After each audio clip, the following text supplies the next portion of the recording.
মা, তোমার মনে পড়ে সন্ধেবেলায় ভালো মুড়ি খাবার না হলে তোমার সাথে কেমন ঝগড়া করতাম?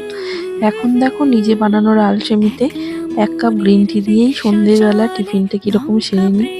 তো এইসব ভাবতে ভাবতেই বরমশাইয়ের ফোন চলে এলো, একটু বাজারে আসবি, কিছু জিনিসপত্র কিনবো। তো দেখো আমি ওর সামনে দিয়ে পেরিয়ে গেছি, পেছন পেছন হাঁটছি, কিন্তু ও আমাকে দেখতেই পায়নি, এতটা আনমনে। তারপরে আমি কিছু ফল নিয়ে নিলাম আর ও নিয়ে নিল চিকেন। এরপর এখানে আমরা যেখানে যে দোকানে চা খাই সেখানে গিয়ে চা আর বিস্কুট খেয়ে নিলাম। তো তারপর ওইখান থেকে বাড়ি চলে এলাম। তো বাড়িতে এসে দেখছি সকালবেলাতে ওকে যেই টিফিনে ফলগুলো দিয়েছি সেগুলো একটাও খায়নি।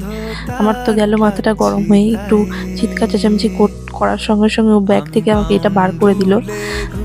তো ভালোবেসে বর এই কিউট গিফটগুলো নিয়ে এলে এই গিফটগুলো যেন দামি উপহারের থেকেও অনেক বেশি মূল্যবান হয়ে যায়।